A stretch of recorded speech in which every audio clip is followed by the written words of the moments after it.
لا حول ولا قوة إلا بالله العلي العظيم. حسبنا الله ونعم الوكيل، نعم المولى ونعم النصير.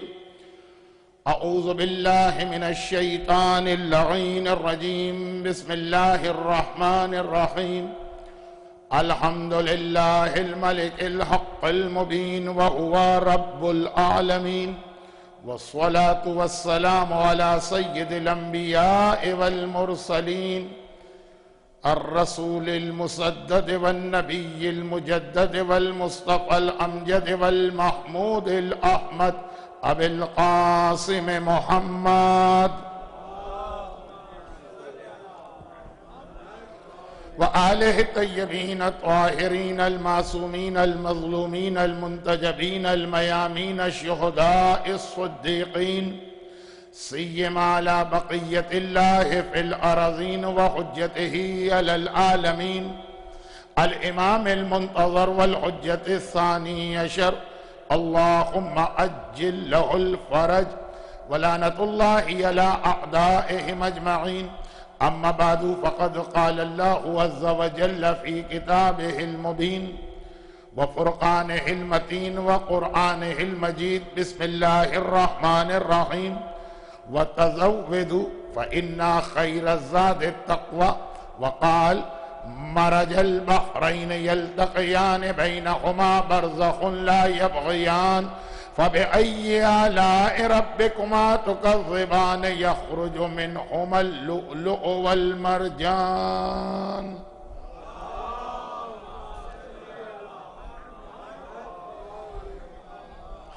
ابھی تھوڑی دیر پہلے برادر محترم نذر نقوی صاحب کسی کا تذکرہ کر رہے تھے، مجھے تو پتہ نہیں وہ کس کا ذکر تھا۔ شاعر مبالغہ کرتے ہیں مگر اتنا مبالغہ، سب کچھ تو انہوں نے بتا دیا، لیکن وہ کڑواہٹ نہیں بتائی جس کی وجہ سے میں دنیا بھر میں بدنام بھی ہوں اور بہرحال مشہور بھی۔ تو اب اتنا وقت نہیں ہے کہ ہم مزید ان چیزوں کی جانب توجہ دیں، لیکن جو کچھ میرے بارے میں کہا گیا وہ میں نہیں تھا۔ اور بہت ہی مختصر یہ بات کہ جب سے میں نے پہلی مجلس پڑھی، ہمارے تو کراچی کے ایسے مومنین یہاں پر ہیں جنہوں نے اتنا پہلے مجھے سنا، اور آج تک کبھی میں نے یہ دیکھا ہی نہیں کہ مجمع ہے کہ نہیں۔ اور آج کی دنیا تو اب چونکہ میڈیا کی دنیا بن گئی ہے، ہم لوگ خالی اسٹوڈیو میں ایک کیمرے کے سامنے مجلسیں پڑھنے کے عادی ہیں۔ تو بس میری گزارش محترم نذر نقوی صاحب سے بھی ہے کہ جب کبھی میری مجالس کا حوالہ ہو تو وہ صاحبان ایمان کو زیادہ ڈانٹے ڈپٹے نہیں، لانگ ویکینڈ ہو کہ کیسا ہی ویکینڈ ہو، کوئی آئے کہ نہ آئے، اس سے ہمیں کیا غرض۔ ہمارا کام ہے اپنی خدمت کرنا۔ یہ خدمت ہم مومنین کی نہیں کر رہے، اپنے امام کی کر رہے ہیں۔ اگر وہ دیکھ رہے، وہ قبول کر رہے تو کافی ہے۔ اب چونکہ یہ پانچوں کے پانچوں جشن، ان میں سے ہر جشن ایسا ہے کہ جس کے لیے کم سے کم ایک خمسہ ہونا چاہیے۔ ایک تقریر میں کیا ذکر کیا جائے، کیا ذکر نہ کیا جائے، بہت سی باتیں ذہن میں ہوتی تھی کہ یہ کل میں بیان کروں گا تو کل، اگلے دن پھر جس شخصیت کا تذکرہ ہے ان کا بیان، وہ بھی اتنا اہم بن جاتا ہے۔ تو یہ پانچوں تقاریر کا بیان تقریباً نامکمل سا رہا۔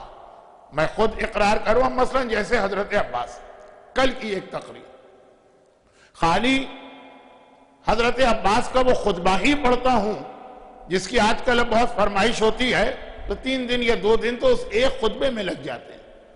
تو ایک تقریر کے اندر جناب عباس کا ذرا سا بھی حق ادا ہو یہ ناممکن ہے۔ یہ میں نے اس لیے کہا کہ تقریباً ہر تقریر کے آخر میں یہ جملہ آتا تھا کہ آج کچھ باتیں رہ گئی ہیں جو کل مکمل ہوں گی، اور وہ کل مکمل ہونا تو درکنار، اس کا تذکرہ اشارتاً بھی نہیں ہو پا رہا ہے۔ لیکن یہ پانچوں جشن بہرحال اگر آپ ان کا ایکسس یا محور دیکھیں، جو قطب، تو وہ تو امام مظلوم کی ذات ہے۔ ثانیہ زہرا کا جو رول ہمارے سامنے کربلا میں آیا، جناب عباس کی جو شخصیت ہمارے سامنے آئی، جناب علی اکبر کا جو تذکرہ ہم آج کچھ کرنے جا رہے ہیں، بنیادی حیثیت تو جس طرح حدیث قصہ میں بنیادی حیثیت شہزادی کونین کو حاصل ہے رسول اور علی کے ہوتے ہوئے بھی، تو اسی طرح ماہ شعبان کے یہ جتنے جشن آقا حسین کو اور آقا حسین کے حوالے سے پوری ایک تقریر تو ہو چکی ہے، لیکن کیا حق ادا ہوا؟ صرف 2 جملے، وہ بھی تشریح اور تفصیل نہیں، فضائل بھی نہیں، مشن، مقصد، حسین کا ہدف، اس کے حوالے سے 2 جملے کہہ دوں اور اس پہ تفصیلی گفتگو کبھی ہوگی۔ بعض چیزیں ایسی ہوتی ہیں کہ ہمیں الفاظ کو پکڑنے کی ضرورت نہیں ہوتی ہے، کہنے والے کی نیت بھی وہ نہیں ہوتی ہے جو اس کے الفاظ سے ظاہر ہو رہی، لیکن پھر بھی اشارہ کر دینا پڑتا ہے کہ کہیں غلط فہمی نہ ہو جائے۔ آقا حسین کے حوالے سے اکثر یہ جملہ کہا جاتا کہ آقا حسین اور یزید جیسے فاسق و فاجر کی بیعت کرتے۔ بہت زیادہ یہ جملہ کہا جاتا ہے کہ یزید میں یہ خرابی تھی، یہ خرابی تھی، یہ خرابی تھی، یہ یزید کے خلاف چارج شیٹ ہے، اس لیے حسین نے اس کی بیعت نہیں کی۔ یہ شاید دوسرے لوگوں کو سمجھانے کے لیے تو صحیح، لیکن نہ ہمارا یہ عقیدہ بن سکتا ہے، نہ ہمارا یہ خیال ہو سکتا ہے۔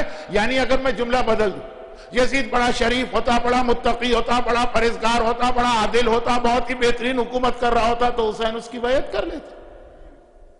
ہر مومن کا وہی جواب ہوگا جو ابھی آپ نے سن لیا، لیکن خطابت یا شاعری میں اور عام لوگوں کو سمجھانے کے لیے کہ جو حسین کو عقیدے کے اعتبار سے امام نہیں مانتے، یہ جملہ ہم کہتے ہیں، لیکن نہ ہم اسے اپنا عقیدہ بناتے ہیں، نہ اپنے بچوں کو یہ عقیدہ منتقل کرتے ہیں کہ وہ اتنا خراب تھا اس لیے بیعت نہیں ہوئی، جس کا مفہوم یہ نکل رہا ہے کہ اگر اچھا ہوتا تو بیعت کر لی جاتی،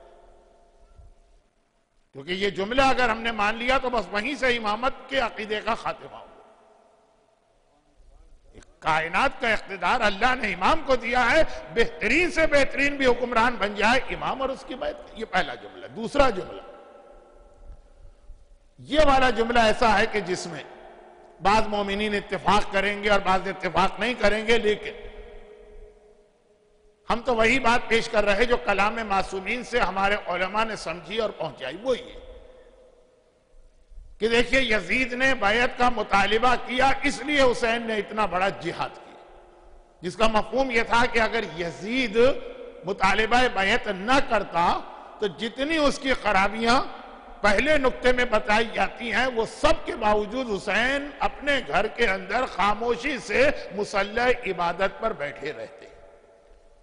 اور یزید کے علاوہ بھی یہ جملہ اکثر ہمارے یہاں پڑھ دیا جاتا ہے، لیکن خاص یزید کے حوالے سے تو خاص کہ چونکہ یزید نے بیعت کا مطالبہ کیا اس لیے آقا حسین نے اس کے خلاف جہاد کیا، ورنہ حسین یزید جیسے ظالم، جابر، فاسق، فاجر، تمام خرابیوں کا مجموعہ، اس کے خلاف بھی حسین کوئی جہاد نہ کرتے۔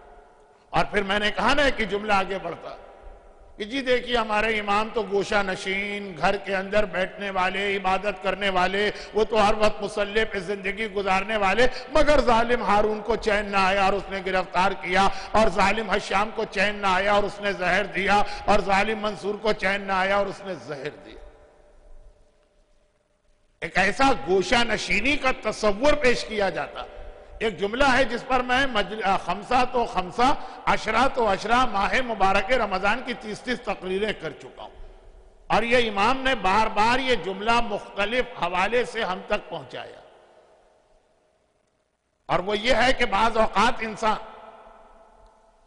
کسی چیز میں اوور کانفیڈنس ہو کر بھی شکست کھاتا ہے اور نقصان اٹھاتا، اور وہ امام کے جملے کا خلاصہ، کیونکہ ابھی آج کی رات کا جو موضوع ہے اس کا بیان بھی نہیں شروع ہوا، اور جو باتیں اب تک چل رہی ہیں ان میں سے کچھ کو دہرانا ضروری ہے آج، وہ بھی سامنے نہیں آئی، اور یہ نئی باتیں میں نے چھیڑ دی، لیکن صرف اس لیے کہ پانچوں تقاریر کو آقا حسین کے مشن کے ذہن میں رکھتے ہوئے سنیں تو یہ چیز ذہن میں ہونا چاہیے کہ یزید کا فسق و فجور وہ رکاوٹ نہیں تھا، اگر وہ متقی اور پرہیزگار ہوتا تب بھی اس کی بیعت نہ کی جاتی۔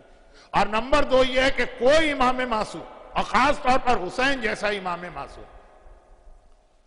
یہ ہو ہی نہیں سکتا ہے کہ اسلام کا مذاق اڑایا جاتا رہے، احکامات دین کی مخالفت کی جاتی رہی ہے، مومنین اور مسلمانوں پر ظلم ہوتا رہے، اور قرآن اور جو زیارت کے جملے کہ قرآن کو چھوڑ دیا گیا، اور امام گھر میں بیٹھے اس بات پر مطمئن رہیں کہ میری نماز ہو رہی ہے تو میرا روزہ ہو رہا ہے، تو مجھے کوئی تعلق نہیں کہ منصور کیا کر رہا ہے اور ہارون کیا کر رہا ہے۔ غلط یہ خیال دشمنان اہل بیت، جو امام کا جملہ ہے میں اپنے الفاظ میں پیش کر رہا ہوں، بار بار کہا گیا کہ انہیں جہنمی سمجھو، فاسق سمجھو، ظالم سمجھو، فاجر سمجھو، لیکن انہیں بے وقوف نہ سمجھنا۔ ٹھیک ہے، امام نے کہا کہ ان کو عقل مند بھی نہ سمجھنا۔ تو جس نے راوی نے پوچھا جا کے مولا سے کہ مولا پھر معاویہ کا تلکا نکرہ، وہ شیطنت تھی، وہ مکاری تھی، لیکن بہرحال چال بازی تھی، لیکن یہ مت سمجھنا کہ بڑے احمق بے وقوف اور سادہ لو ہوتے ہیں۔ بے وقوف آدمی کا کام نہیں ہے حکومت چلانا، نہ بے وقوف آدمی کو اس طرح اقتدار مل سکتا۔ وہ اس وقت تک امام معصوم پر چاہے وہ کوئی امام کیوں نہ ہو، خالی آقا حسین نہیں، آقا حسن سے لے کے 11ویں تک، اس وقت تک ان ظالموں نے حملے نہیں کیے جب تک کہ وہ بہت زیادہ اپنے آپ کو مجبور محسوس نہیں کیے۔ انہوں نے دیکھا کہ ہم نے ہر طرح سے امامت کو روکنے کی کوشش کی، مگر گوشہ نشینی میں، مگر مصلی پر بیٹھ کر، مگر نماز و روزے کے درمیان اس طرح سے امام نے معاشرے کو بدلا کہ ہر ایک کو اپنا اقتدار خطرے میں نظر آیا، تب انہوں نے مجبوری یا قید کیا، اور یا پھر دیکھا کہ قید خانے سے بھی جہاد جاری ہے تو زہر دے کے شہید کیا۔ وہ بے وقوف آدمی ہوتا جو فتنے کو چھیڑ دیتا۔ یہ لوگ جو حکومت کر رہے تھے، دیکھیں میں ان کو عقل مند نہیں کہہ رہا ہوں، لفظ آ جائے میری زبان پر تو مراد اس سے عقل نہیں ہے، وہی شیطنت و مکاری۔ یہ حکمران جو تھے اتنے ظالم، بہت ہی مجبوری کے عالم میں امام کو قید کرتے ہیں یا زہر دیتے ہیں۔ ان کو معلوم ہے کہ امام کو قید کرنا یا زہر دینا یہ ہمارے لیے کتنا خطرناک بنے گا، لیکن جب وہ یہ دیکھ رہے ہیں کہ امام مصلی پر بیٹھ کر گھر کے اندر بھی ایسا جہاد کر رہے ہیں، یہ تو چلیں انقلاب ایران کے بعد بہت سارے فوائد کے ساتھ ایک فوائد یہ کہ میڈیا کا بڑا اچھا استعمال ہو رہا ہے، اور ایسے ایسے سیریل اور فلمیں ہمارے سامنے آ رہے ہیں کہ بہت سارے لوگوں کو تاریخ کے ایسے گوشے پتہ چلے جو معصومین کے حوالے سے بھی نہیں معلوم تھے۔ ہر امام معصوم پہ جو سیریل بن رہا، جہاں تک میرا حافظہ کام کرتا ہے، سب سے پہلے آقا حسن کی ذات کا انتخاب کیا گیا، مولا کے حوالے سے بھی سیریل بعد میں بنا، کیونکہ بڑی مظلوم شخصیت امام حسن کی رہی ان معنوں میں کہ ہم کو بھی نہیں پتا کہ صلح نامے پہ دستخط کرنے کے بعد اسی طرح سے گھر میں بیٹھے بیٹھے، اور جو معاویہ کے میڈیا نے امام حسن کی ایک پکچر ہمارے سامنے پیش کی، بہت ہی آرام کی زندگی گزارنا چاہتے تھے، بہت ہی عیش و عشرت کی زندگی گزارنا چاہتے تھے، معاویہ سے سالانہ اتنا ان کو گرانٹ ملتی تھی، اتنی انہوں نے شادیاں کی ہیں، وہی ہمارے سامنے کچھ پروپیگنڈا آتا تھا۔ میں اکثر ایک جملہ کہتا ہوں، حسن و حسین میں کوئی فرق نہیں ہے، جتنی حدیثیں آقا حسین کے بارے میں آئیں تقریباً سب میں حسن کو ساتھ میں ملایا گیا۔ چنانچہ اگر 41 ہجرہ میں حسین کی امامت ہوتی تو وہی قلم حسین کے ہاتھ میں ہوتا جو صلح نامے پہ دستخط کر رہا، اور 61 ہجرہ میں اگر حسن مجتبیٰ کی حکومت ہوتی تو وہی ذوالفقار حسن کے ہاتھ میں کربلا میں چل رہی ہوتی جو ہمیں حسین کے ہاتھ میں نظر آئی۔ ایسا نہیں ہے کہ حسن جہاد کرنے سے یا میدان میں نکلنے سے گھبراتے تھے، انہیں آرام دہ زندگی پسند، اور حسین بہت ہی شجاعت والے تھے اس لیے انہوں نے جہاد کیا، ایسا نہیں۔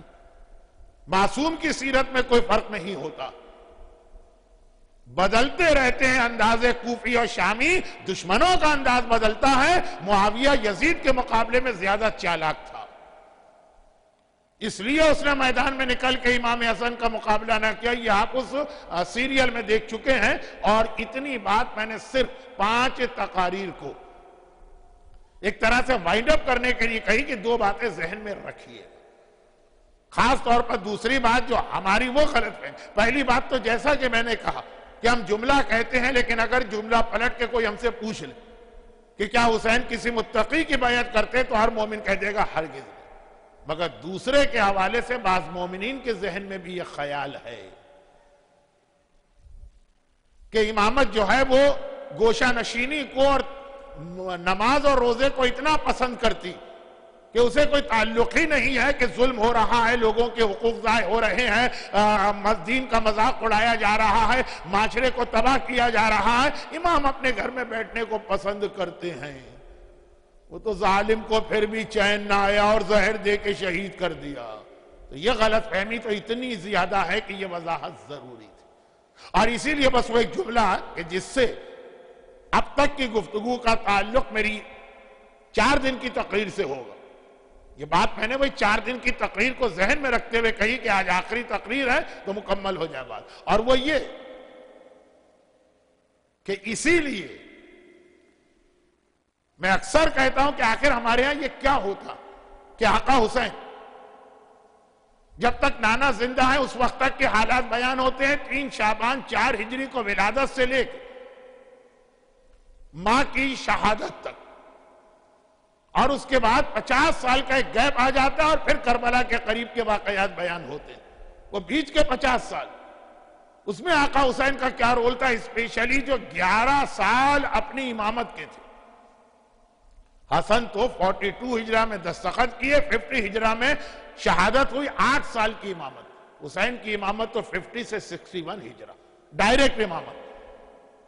کیا تھے اس وقت حسین، کیا کر رہے تھے اس وقت حسین، کیا رول تھا آقا حسین، وہ بھی ہمارے سامنے آنا چاہیے تو ہمیں پتہ چلے گا کہ امامت گوشہ نشینی کی، روحانیت کی، عیسائی پادریوں کی طرح کی، ہندو سادھو کی طرح تھی کہ بدھ مونک کی طرح کی زندگی کو برداشت نہیں کر سکتی۔ اللہ نے امامت کو اس لیے رکھا بھی نہیں، مسلسل وہ حسین کا جہاد رہا، لیکن ہاں اتنی بات، اور یہیں سے دیکھیے ربط مل جائے گا آج کی تقریر کا بھی اور جو اب تک 4 تقاریر ہوئی اس کا بھی، کہ وہ جو 10 یا 11 سال آقا حسین کے وہ بھی آپ دیکھ لیے تو آپ کو ہر چیز نظر آئے گی کہ تیاری ہو رہی ہے جہاد کربلا کی، جس کو ہم لوگ گوشہ نشینی سمجھتے ہیں۔ اور اسلام کا یہاں پہ ایک بہت اہم اصول ہمارے سامنے آ رہا ہے، گرچہ مسلمان کے بارے میں مشہور یہی کہ گورا پہلے سوچتا ہے پھر کام کرتا ہے، ہندو جب کام کر رہا ہے پھر سوچ رہا ہوتا ہے میں کیا کر رہا ہوں، مسلمان کام کرنے کے بعد سوچتا ہے کہ میں نے کیا کر دیا۔ تو یہ ہو سکتا ہے کہ وہی جارج برنارڈ شاہ کا جملہ ہو، یعنی یہ جملہ نہیں، وہ جو اس کا جملہ کہ جب میں اسلام کو دیکھتا ہوں تو اتنا اچھا مذہب ہے کہ دل چاہتا ہے ابھی کلمہ پڑھ، اور جب مسلمانوں کو دیکھتا ہوں تو اتنی بدترین قوم ہے کہ دل چاہتا ہے کبھی اسلام کا نام بھی نہ سنو۔ اسلام الگ ہے، مسلمان الگ ہے، لیکن چونکہ اسلام اس دنیا کے سامنے الگ سے کسی مجسمے کی شکل میں نہیں رکھا ہے کہ اس کو جا کے دیکھو، دنیا اسلام دیکھے گی تو مسلمانوں کو دیکھے گی۔ تو یہ جو ایک اصول بن گیا کہ مسلمان کام پہلے کرتا ہے اور سوچتا بعد میں کہ میں کیا کر بیٹھا، اور یہ صحیح بھی ہے، یہ اسلام نہیں۔ اسلام میں سب سے زیادہ اس چیز کی تاکید، چھوٹے سے چھوٹا کام بھی ہو تو پہلے پلاننگ کرو، سوچو اور اس کے بعد قدم اٹھاؤ۔ رسول اللہ کی حدیث میں اکثر ایک زمانے میں پڑھا کرتا تھا، لوگوں نے کہا ہمیں نہ سنائیے، قدم الخروج قبل الولوج، کہیں کسی جگہ بھی انٹر ہونے سے پہلے ایگزٹ کا راستہ پہلے دیکھ لو، یعنی ہر کام کے ریزلٹ اور کانسیکوینسز دیکھو پھر وہ کام کرو۔ لوگ کہتے ہیں یہ ہمیں نہ سنائیے، یہ چوروں کو بتائیے، تو خیر بہرحال وہ تو ایک الگ بات ہو جائے گی، لیکن یہ اسلام کا مزاج ہے، بغیر پلاننگ کے کام کو اسلام کبھی پسند نہیں کرتا۔ اب پلاننگ کا مطلب یہ ہے کہ یہ سوچو کہ جو کام ابھی کر رہے ہو آخر تک اس کے نتائج کیا نکلیں۔ میں اپنے موضوع سے ادھر ادھر نہیں ہٹا، لیکن اتفاق سے آج ہی جو تذکرہ ہوا کہ کوثر ہے اور زمزم ہے اور شیرین ہے اور سلسبیل ہے اور پتہ نہیں کیا کیا، اور آج ہی گفتگو جو ہے ذرا سی خشک ہو رہی ہے، لیکن آخری دن ہے، جو آ گئے وہ تو نہیں جائیں گے، جو نہیں آئے 4 دن میں نے بلا وجہ ان 4 دنوں میں ان کا خیال رکھا، آج ان کو نہیں آنا تھا وہ پھر بھی نہیں آئے، لیکن جو بات میں کہہ رہا ہوں وہ یہ کہ سب سے زیادہ اسلام نے اس پہ زور دیا، مولا کی وہ حدیث، لیکن بہرحال وہ یہ چھوٹی چھوٹی حدیثیں میں پڑھ رہا ہوں کہ مختلف حوالے سے مختلف اینگل سے یہ بات ہم کو بتائی گئی کہ مولا کہتے ہیں مجھے انتہائی تعجب ہے اس انسان جو ہر لقمہ ہاتھ میں لے کے کھانے سے پہلے یہ تو سوچتا ہے کہ اس کے ایفیکٹس اس کی ہیلتھ پہ کیا ہوں، اور یہ نہیں سوچتا ہے کہ اس لقمے کے ایفیکٹس اس کی آخرت اور قبر میں کیا ہوں۔ آ گئی خبر آ گئی جو میں اس دفعہ بہت ایوائڈ کرنا چاہ رہا تھا۔ بھئی آج کل کی دنیا تو بہت زیادہ ہیلتھ کانشیس ہے، لیکن یہ جملہ بتا رہا کہ مولا کے زمانے میں یہ لوگ سوچا کرتے تھے۔ کوئی بھی کھانے کی چیز سامنے آئی، اگر میں ڈائبیٹک پیشنٹ ہوں 10 سوال کروں گا صاحب خانہ سے کہ بھئی اس میں یہ شوگر تو نہیں ہے اور فل کریم ملک تو نہیں ہے، اور خیر یہ ساری چیزیں ٹائم آپ کا ویسٹ۔ بلڈ پریشر کا مریض ہوں تو بہت زیادہ چیک کروں گا کہ اس میں سوڈیم یا نمک یا کیا کتنا زیادہ۔ کورونری ڈیزیز ہے تو پھر یہ ہے کہ فیٹ اور کون سا فیٹ اچھا کون سا برا، وہ سارے سوالات۔ مولا اس کو کنڈیم نہیں کر رہے، لیکن کہہ رہے ہیں کہ یہ کیا تمہاری عقل ہے ون سائیڈڈ کہ صحت کے اعتبار سے تو اتنا سوچتے ہو، اور یہ نہیں سوچتے کہ جو لقمہ تمہارے پیٹ میں جا رہا ہے حرام ہے کہ حلال ہے، واقعاً اللہ نے اجازت دی ہے کہ اجازت نہیں دی ہے، اس کا ایفیکٹ قبر اور قیامت میں کیا پڑنے والا ہے۔ اب یہ خالی لقمے کی بات نہیں ہوئی، پورا ایک لائف اسٹائل بتایا گیا، بلکہ وہ حدیث ہی کیوں نہ پڑھ دوں جو ان جشن کے لیے تو بالکل مناسب نہیں، لیکن پھر بھی پڑھ رہا ہوں کہ جب راوی، جیسا کہ میں نے کل کہا تھا کہ الحمدللہ کربلا کی زیارات کے لیے مجمع نہ صرف یہ کہ بہت زیادہ بلکہ ہر سال بڑھتا چلا جا رہا۔ کل کربلا کی زیارت اور آقا عباس کی زیارت کی بات آئی تھی تو صدام کے ٹاپل کے بعد پہلا جو 40 آیا تو 7 ملین تھا، اب تو 7 ملین نارمل شب جمعہ میں کربلا پہنچ جاتے ہیں، پھر 7 سے 8 ہوئے، 10 ہوئے، 15 ہوئے، 18 ہوئے، لاسٹ ایئر 19 ملین۔ میں آسٹریلیا سے آیا ہوں، آسٹریلیا ایک فل فلیج کانٹیننٹ، ایک ایسٹ سے ویسٹ تک 3-4 ٹائم زون ہے اس کے اندر، 6 گھنٹے کی فلائٹ ہوتی ہے آسٹریلیا کے ایک شہر سے دوسرے شہر، اس کی ٹوٹل کانٹیننٹ کی پاپولیشن 20 ملین، اور 19 ملین صرف کربلا کے اندر ایک 40 کے دن پہنچ جاتے ہیں۔ اتنا سا شہر کیسے سب آ جاتے ہیں؟ یہی تو عصمت اور معصوم کا اعجاز ہے۔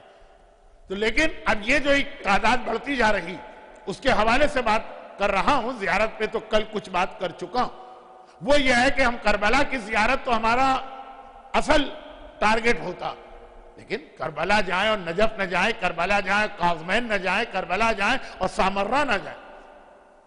سامرہ کی زیارت کو آپ جائیں گے تو وہاں پہ امام 10ویں اور 11ویں امام کے زری اور حرم بھی ہے، اور اس کے برابر وہ بیسمنٹ یا سرداب بھی ہے جہاں 10ویں امام کا گھر تھا،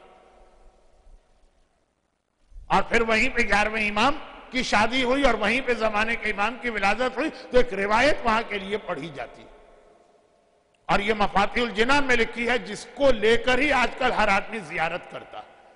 زیارت کے لیے بہترین بک جو مانی گئی ہے وہ مفاتیح الجنان، اور آپ حرم میں بھی جائیں گے تو جتنے قرآن ہیں اتنی ہی مفاتیح آپ کو برابر سے نظر آئیں گے۔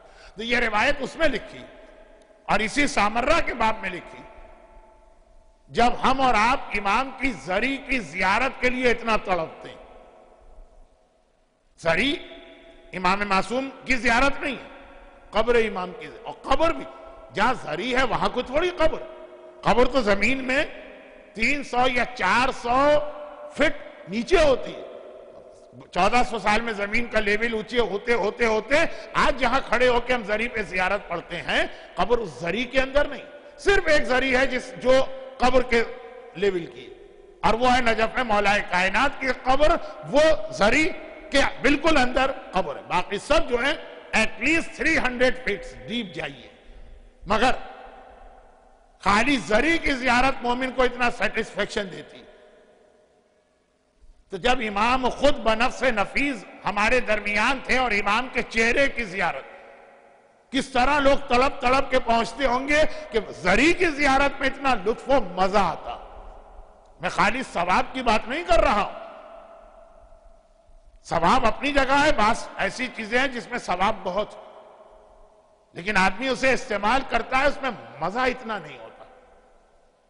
22 رجب کے کنڈے ہمارے زمانے میں ہوتے تھے، میں کوئی حضرت آدم یا حضرت نوح کا دوست نہیں رہا ہوں، بہت پرانا زمانہ نہیں، تو مثلا ہمارے ہاں کھیر ہوتی، اب نہیں ہوتی ہے کھیر، اتنی سی اور میٹھی ٹکیا اتنی سی، لوگوں کو اس میں ٹیسٹ نہیں آتا۔ اب چھولے ہوتے ہیں اور چاٹ ہوتی ہے اور سموسے ہوتے ہیں، اور اگر آپ کو بھوک لگ رہی تو میں روک لیتا ہوں ورنہ اور مسئلہ ہو جائے گا۔ ایک طرف کونے میں کچھ میٹھی ٹکیا اور کھیر بھی ہوتی ہے کہ اس کے بغیر نظر نیاز یا دسترخوان نہیں ہوتا، لیکن یہ باقی اتنے آئٹم جو ہیں جو اس سے 10 ٹائم زیادہ کیوں آ گئے؟ کہ وہ ثواب کی نیت سے چکھے جاتے ہیں، مزے کے لیے دوسری چیزیں چاہیے۔ تو اب یہ ہے کہ مزہ الگ چیز ہے، ثواب الگ چیز ہے۔ بہت ساری ایسی غذائیں ہیں، طب معصومین پڑھ لیجئے، طب امام رضا پڑھ لیجئے، امام کو یہ کھانا بہت پسند تھا، وہ کھانا بہت پسند تھا، ہم نہیں کھا سکتے اس کو، صرف چکھتے ہیں۔ ستو بہت پسند ہے امام کو، جو کے ستو، ہماری ایج کا شاید پھر بھی انسان بڑے شوق سے اسے پیے۔ اور تو میں تو کل بھی کہہ چکا، پرسوں بھی کہہ چکا، اب تو مجھے لگ رہا ہے کہ کہیں یہ میرا اپنا سیلف پروپیگیشن نہ ہو جائے۔ حج اور زیارت کے قافلوں کے ساتھ جاتا ہوں۔ اب زمزم کی بات ہو رہی تھی، اگر ہمارے برادر محترم یہ دیکھ لیتے کہ آج کل زمزم کی کتنی توہین کی جاتی ہے، کس طرح پیروں میں اور ٹوائلٹ میں ہو۔ ہمارے یہاں پرانے زمانے میں زمزم کم تھا تو بڑی عزت تھی، آج جا کے دیکھیے وہاں زمزم کا کیا حشر ہوتا۔ تو شاید وہ میرے لیے لفظ زمزم استعمال نہ کرتے، لیکن کوئی اور کہتا کہ ہاں ان کا بھی وہی حشر ہو۔ تو اب اگر آپ اپنے بچے کے سامنے زمزم رکھیے اور کوک رکھیے گا، ثواب کے لیے زمزم پیے گا، مزہ اس کو اسی کوک میں آئے گا۔ اس لیے کہ ثواب الگ چیز ہے، مزہ، لیکن واقعاً کربلا کی زیارت اور زری کی زیارت کریں، خالی ثواب ہی نہیں ملتا ہے، اتنا لطف اور ایک ایسا روحانی پلیجر مل رہا ہوتا۔ یہ والی زیارت زری کی، اور اگر خود امام سامنے بیٹھے تو مومنین 1400 سال پہلے جان کو خطرے میں ڈال کر کسی نہ کسی طرح خدمت امام میں پہنچتے تھے۔ 10ویں امام سامرہ میں قید ہیں، البتہ 7ویں کی طرح سے جیل نہیں، 4تھے کی طرح سے دمسکس کا قید خانہ نہیں، ہاؤس اریسٹ ہے، گھر کے اندر گھر ہے وہی جو بیسمنٹ ہے سرداب مقدس، لیکن چاروں طرف جو ہے وہ ملٹری کا پہرا ہے، کوئی امام سے مل نہیں سکتا۔ ایک مومن کسی طرح پہنچ گئے، اب اس کو سمجھانے کا وقت نہیں ہے، اگرچہ آج میرا دل چاہتا ہے کہ 3 میں سے اس گھڑی کے اعتبار سے مجلس پڑھوں جو رکی ہوئی ہے 1 گھنٹے سے، نہیں کیوں نہ دیکھیں، اس کو دیکھیں، وہ کبھی بجائے گی نہیں 10:30۔ نہیں اگر دیکھیں تب بھی نقصان نہیں ہے، میں نے کہا نہیں گھڑی تو آگے بڑھی نہیں رہی، وہیں پر رکی ہوئی ہے، دیکھیے۔ اچھا خیر، خلاصہ یہ وہ ادھر والی 9-10، تو خلاصہ یہ ہے کہ پہنچ گیا خدمت امام میں، ورنہ خالی یہ بھی سمجھانا پڑتا ہے کہ جب اتنا سخت ملٹری کا پہرا تو کیسے پہنچا، لیکن پہنچ گئے۔ امام کے کمرے میں داخل ہوا، مفاتیح الجناح کی روایت، سامرہ کی زیارت کے سلسلے کی روایت، جیسے امام کے کمرے میں داخل ہوا، امام ہاؤس اریسٹ ہے، جیل کے سیل میں نہیں ہے، باقاعدہ پورا کمرہ ہے، گھر ہے، دیکھا امام کے سامنے قبر کھودی گئی، امام کے کمرے میں قبر ہے جس میں امام 24 گھنٹے رہتے۔ اچھا، اس کے دل میں خیال آیا کہ ہر امام کو اپنی موت یا شہادت کی اطلاع ہوتی ہے، پہلے سے پریپریشن ہوتی ہے، شاید امام کی شہادت کا وقت قریب آ گیا، یہ خیال دل میں آیا، رونے لگا۔ اچھا، امام نے تو پلٹ کے دیکھا بھی نہیں کون آیا ہے، دروازہ ادھر تھا، قبلہ ڈائریکشن یہ تھا، امام بیک کر کے بیٹھے، مگر فوراً اس کا نام لیا، اے فلاں ابن فلاں، جو خیال تیرے دل میں آیا یہ غلط خیال ہے، ابھی میری موت کا وقت نہیں آیا، بہت وقت باقی۔ پہلے تو وہ گھبرا گیا کہ امام نے تو پلٹ کے بھی نہیں دیکھا، میرا نام بھی لیا، میرے باپ کا نام بھی لیا، میرا دل کا خیال بھی پہچان لیا، پھر ایک دم اس کو پتا چلا کہ ہاں اسی لیے تو ساری دنیا کو چھوڑ کے اس دروازے پہ جھکتا ہوں، کہ امام ہے جو دل کی باتیں بھی جانتے ہیں، امام ہے کہ جن کو ضرورت نہیں ہے کہ آنکھ ہی سے کسی کو دیکھیں۔ امامت کی بصارت تو ایسی ہے کہ صفین کی لڑائی میں اگر مالک اشتر نے 999 مارے اور علی کی تلوار سے 1000 مارے گئے، اور مالک نے سوچا کہ صرف ایک کا فرق ہے، تو کیا کہا تھا میرے مولا نے، یہ ایک کا فرق نہیں ہے، تیرے سامنے جو آیا تلوار سے مارا گیا، میرے سامنے جو آیا قیامت تک پہلے یہ چیک کیا گیا کہ اس کی نسل میں کوئی مومن تو پیدا ہونے والا نہیں ہے۔ میدان جنگ رات کے اندھیرے میں علی کی تلوار چل رہی ہے، اور ہر دشمن کی بھی نسل کو دیکھ رہی۔ یہاں 2 جملے، ایک جملہ یہ ہے کہ مولا نے کہا میں نے قیامت تک پہلے اس کی نسل کو دیکھا، ایک یہ ہے کہ میں نے اس کی 40 پشتوں کو دیکھا۔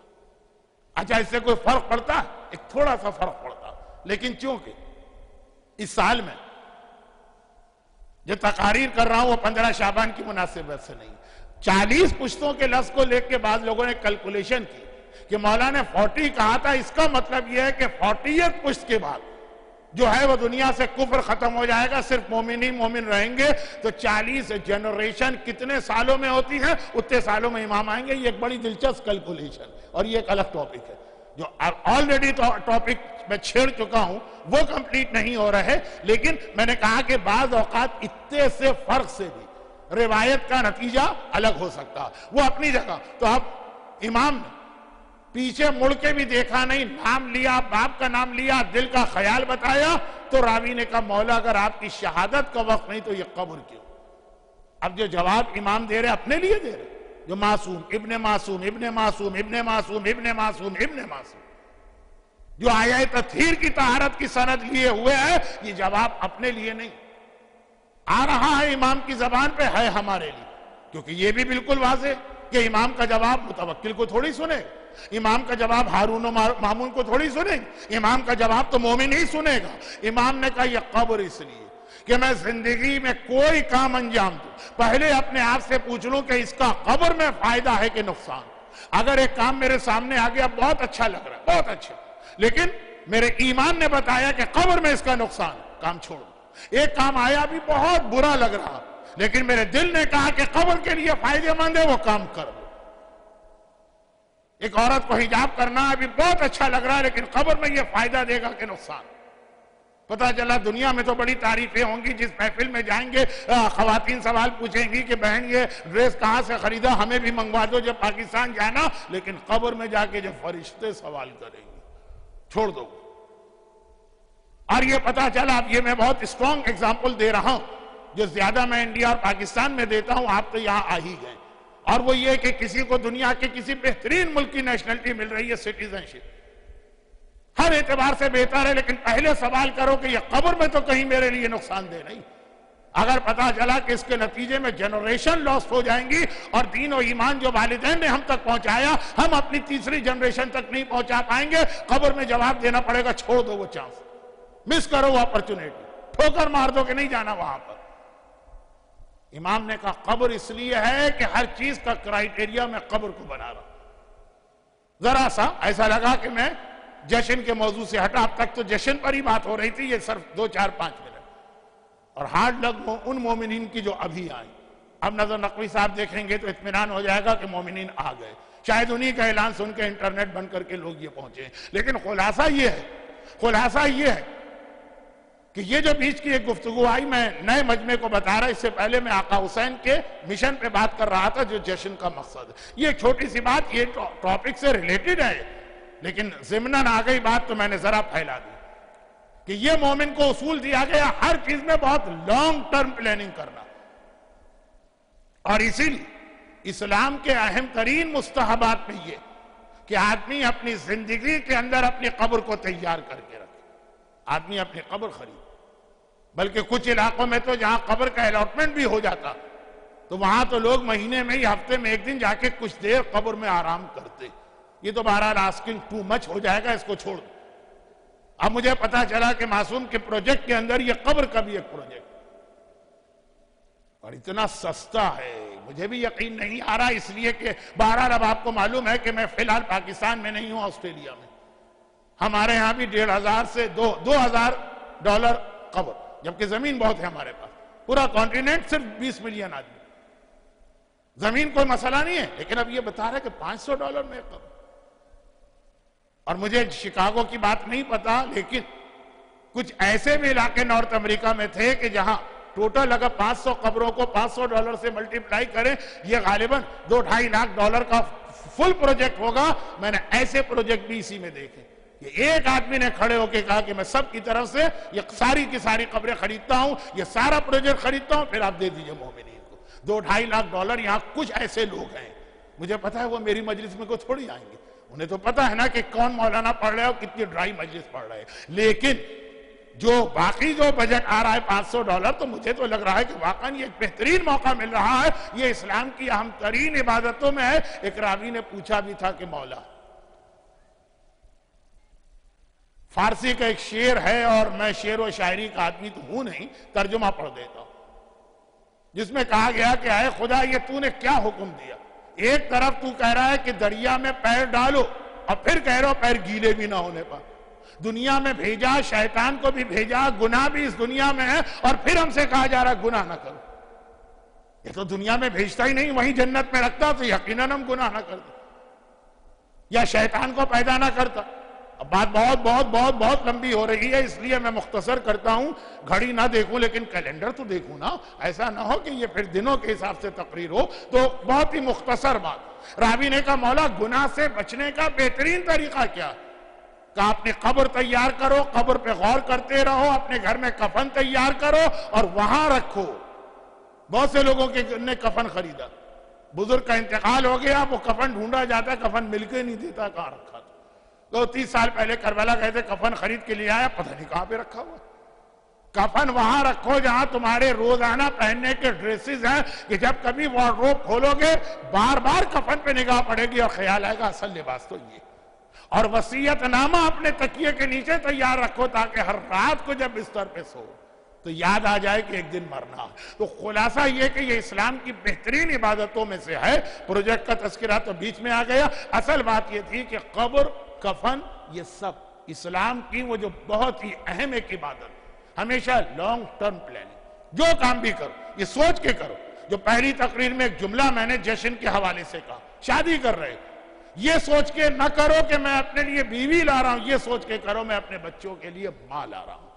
کیا یہ خاتون وہ ان میں صلاحیت ہے کہ میرے بچوں کی ماں بن سکے؟ دیکھیں وہاں سوچ کے انسان کو یہ والا قدم اٹھانا، اور یہ اسلام میں ہر جگہ ہے۔ چنانچہ ابھی تقریر ختم ہو، پھر یہ کہ تبرک ہے، امام ہی کا ہم کھاتے ہیں، امام ہی کی نظر، پھر واپس جن لوگوں کو انٹرسٹ ہے، میں زبردستی مجمع کو بٹھانے کا عادی نہیں ہوں، تو جن کو انٹرسٹ ہے وہ واپس آئیں گے، کچھ فقہی مسائل ہوں گے۔ لیکن ایک چھوٹی سی بات کہ کوئی اسلام میں شریعت کا عمل نہیں ہے جب تک کہ پہلے نیت کرنا ہے پھر عمل کرنا ہے۔ پہلے سوچنا ہے کیا کر رہے ہیں بھئی، اتفاقاً آپ گئے باتھ روم کے اندر گئے، آپ نے ایک نارمل غسل لے لیا اور اس کے بعد ایک دم خیال آیا کہ ارے میں نے میت کو بھی ٹچ کیا تھا، غسل میں سے میت بھی کرنا تھا، اور میں نے ابھی پورا بات ویسے ہی لیا شاور جو غسل کا طریقہ ہے، تو اس کو میں غسل کیوں نہ بنا دوں؟ نہیں، پہلے نیت کرنا تھی پھر غسل کرنا تھا۔ اگر اس وقت ذہن میں خیال نہیں تھا، ایک سنت روزے کے مسائل چھوڑ کے ہر عبادت کا یہی مسئلہ ہے، پہلے سوچنا ہے کہ کیا کر رہا پھر وہ عمل کرنا ہے۔ اگر عمل کر لیا اور پھر ایک دم ویسے آپ بیٹھے تھے، 2 رکعت نماز آپ نے پڑھ لی، پھر ایک دم یاد آئے کہ ارے آج ہماری فجر کی نماز بھی قضا ہو چکی ہے، اس کو فجر بنا ڈال، ختم ہونے کے بعد یہ نہیں چلے گا، بیچ میں یہ نہیں چلے گا، شروع میں نیت کر لینا۔ تو وضو اور غسل سے لے کے قبر تک یہ پورا ایک فلسفہ ہے اسلام کا کہ ہمیشہ یہ سوچو کہ جو کام کر رہے ہو پلان کرو کہ اس کا رزلٹ کہاں تک جائے گا۔ کربلا تاریخ انسانیت کا اتنا اہم واقعہ ہے، اس کی پلاننگ بہت پہلے سے شروع ہوئی۔ آقا حسین کی امامت کے 11 سال ہو کہ آقا حسن کی امامت کے 8 سال، وہ کوئی مصالحت یزید سے یا معاویہ سے نہیں ہوئی ہے، وہ کربلا کی پریپریشن کے لیے ٹائم لیا گیا۔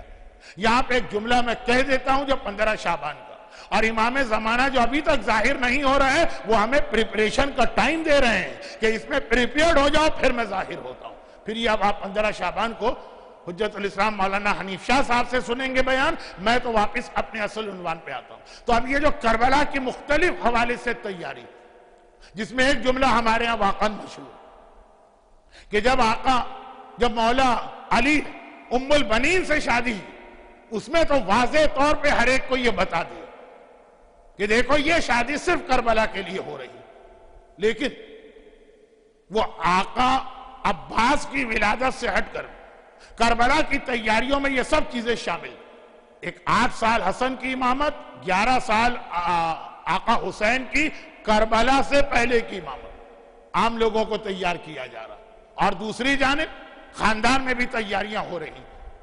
زہرا جب میدان مباہلہ میں جا رہی تو ایک بار زینب کو تیار کیا جا رہا کربلا کے لیے کہ جب وقت پڑے گا تو فاطمہ جیسی حجاب کرنے والی گھر سے نکلتی ہے، تمہیں بھی گھر سے نکلنا۔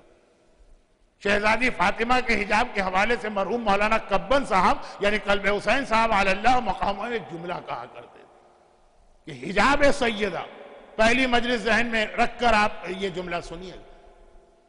پہلی مجلس کیا تھی کہ شہزادی جو حجاب کرتی ہیں ہماری عورت سے وہ حجاب نہیں مانگتی، وہ 100 میں 100 پہ عمل کرتی ہیں، ہماری عورتوں سے 33 یا 30 مانگتی۔ تو یہ جو میں بتا رہا ہوں آپ یہ نہ کہیں کہ ایسا حجاب تو آج کل پاسبل ہی نہیں، جب پاسبل تھا تب بھی یہ ہم پر واجب نہیں کیا گیا۔ مولا علی اگر ہر رات کو 1000 رکعت نماز پڑھیں گے تو ہم سے خالی 17 یا 51 مانگیں گے، ہم سے نہیں کہیں گے کہ 1000 رکعت نماز پڑھو۔ تو خیر خلاصہ یہ ہے کہ شہزادی کا حجاب کہ میدان مباہلہ میں بھی نکلی تو اس طرح کہ آگے رسالت ہے اور ساتھ ساتھ پیچھے امامت ہے، درمیان میں عصمت و طہارت کا مجسمہ زہرا، یعنی چلتی بھی ہیں تو اس طرح سے کہ پہلے رسول کے پیر کا نشان آتا، اس پر فاطمہ کے پیر کا نشان آتا ہے، اس پر علی کے پیر کا نشان آتا ہے۔ فاطمہ کے پیر کا نشان بھی زمین کی مخلوقات سے چھپایا جا رہا رسالت کے پیر کے ذریعے سے، آسمان کی مخلوقات سے چھپایا جا رہا امامت کے پیر کے نشان کے ذریعے سے، کہ زہرا کے قدم کا نشان بھی چھپایا جائے گا، لیکن دین کو ضرورت پڑے گی تو زہرا میدان میں آئے گی۔ یہ کربلا کی تیاری، کربلا کی تیاری ہے کہ زینب تو کتنا ہی حجاب کرنے والی کیوں نہ ہو، دوسری تقریر جناب زینب کا حجاب آ گیا، کتنا ہی حجاب کرنے والی کیوں نہ ہو لیکن کربلا میں ضرورت پڑے گی۔ تو اسی بغیر حجاب کے عالم میں بازار اور درباروں میں خطبے دے کے یزیدیت کو ہلانا، اور چونکہ یہ نقطہ تفصیل سے آ چکا، اور اسی تیاریوں کربلا کی انہی تیاریوں میں خود آقا حسین، تیسری تقریر آقا حسین کی تھی، ولادت کے لیے پیغام میرا کربلا کا بھی، اور کربلا کے پارٹ 1 کا بھی اور کربلا کے پارٹ 2 کا بھی۔ کربلا کا پارٹ 2 جو ظہور امام کے بعد ہونے والا، دیکھیں ساری تقاریر کا ایک ایک جملے میں خلاصہ کرتے، اور علی اکبر جن کی ولادت کی مناسبت سے آج کی تقریر، یہ اس حوالے سے کربلا کی تیاری کہ جیسے ایک بار کسی نے محمد حنفیہ سے پوچھا تھا کہ تمہارا بابا ہر جنگ تمہیں بھیج دیتا ہے، حسن و حسین کو کیوں نہیں بھیجتا؟ تو جواب یہی تھا نا کہ حسن و حسین وہ تو رسول کے بیٹے ہیں، بابا کا بیٹا تو میں ہوں، جس طرح میرا بابا ہمیشہ رسول کی حفاظت کرتا تھا اسی طریقے سے میری ذمہ داری ہے کہ میں رسول کے بیٹوں کی حفاظت کروں۔ تو اسی چیز کو آگے بڑھائی، حسین رسول کے بیٹے، حسین کا بھی ایک بیٹا کربلا میں ہونا چاہیے جو حسین کو کربلا کے جہاد میں حسین کا پارٹیسپیشن دکھا۔ علی کا نائب عباس موجود ہے، فاطمہ کی نائب زینب کبریٰ موجود ہے، تو حسین کا نائب کون؟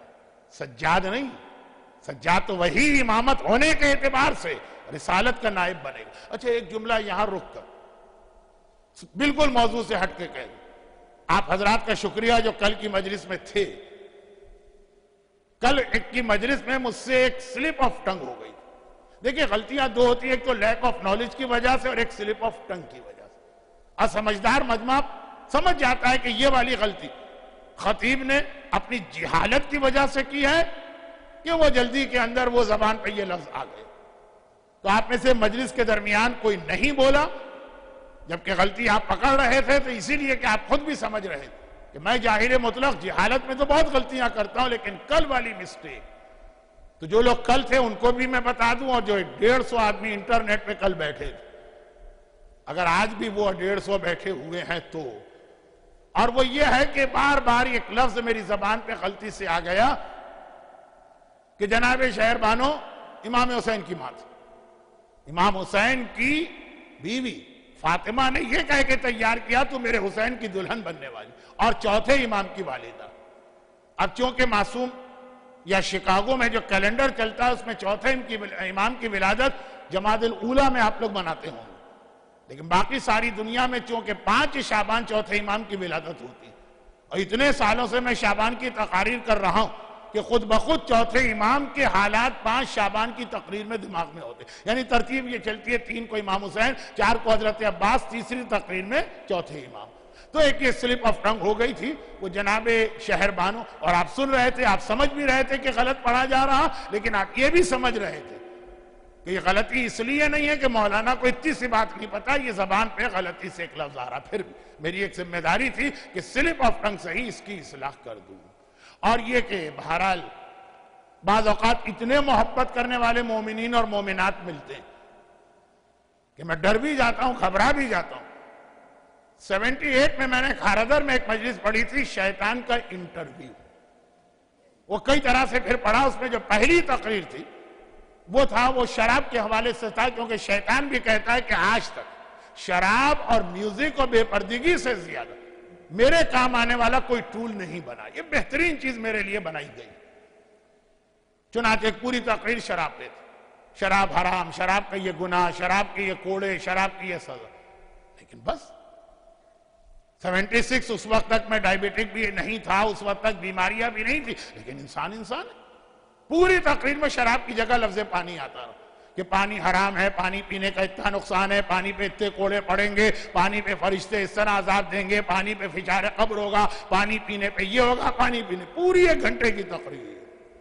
لیکن مجمع خوب سمجھ رہا تھا کہ مولانا کو کہنا شراب تھا، پہلی دفعہ لفظ شراب آ گیا، غلطی سے یہ پانی کی بات کر رہا۔ مگر جب پتہ چلا، ایک صاحب نے بتایا کہ ان کے ماں نے پانی پینا بند کر دیا، مولانا نے کہا پانی حرام ہے تو صحیح کہا، میں نے کہا اللہ اللہ، اتنی محبت ہے مجھے نہیں چاہیے۔ اور یہ تو ابھی 4 سال پہلے کی بات ہے، مکہ مکرمہ میں عمار یاسر کی والدہ جناب سمیہ کی قبر، اور بہت کم لوگوں کو معلوم، اور بالکل گیٹ 79 کے سامنے، مکے کے حرم کا گیٹ 79۔ گرچہ یہ کہنے کی ضرورت نہیں، کیونکہ مدینہ کی مسجد میں تو گیٹ ہی ٹوٹل 74 ہے، 79 تو ہے مکے کے خانہ کعبہ کا گیٹ، اس کے بالکل سامنے بہت مشہور، بہت اہم قبرستان، جس کی 2 ہسٹری ہیں۔ نمبر 1، یہ وہ قبرستان ہے جس میں عرب کے لوگ اپنی بچیوں کو زندہ دفن کرتے، یہ وہ قبر، اور جناب عمار یاسر کی ماں سمیہ جنہیں ابو جہل برچھی سے شہید کیا، جو اسلام میں پہلا خون دینے والی ہیں، وہ یہاں پہ دفن۔ بالکل قبرستان سے ملا ہوا ہمارا ہوٹل تھا، مسرہ ہوٹل، جس میں امریکن اور یورپین گروپ بھی بہت ٹھہرتے، اور ہم لوگ بھی ٹھہرتے تھے۔ وہ ہوٹل جو تھا نا، وہ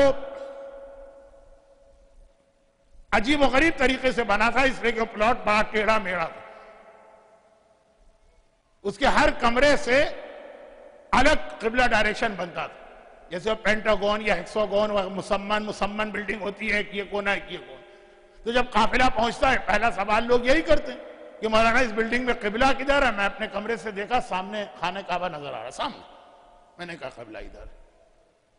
اب شروع کر دی لوگوں نے نماز، کوئی وزیٹر آئیں کسی خاتون کے پاس، جدہ سے بہن ہوں گی، ملنے آئی، دیکھا کہ قبلہ ان کی کھڑکی سے ادھر نظر آ رہا، وہ نماز ادھر پڑھ رہا۔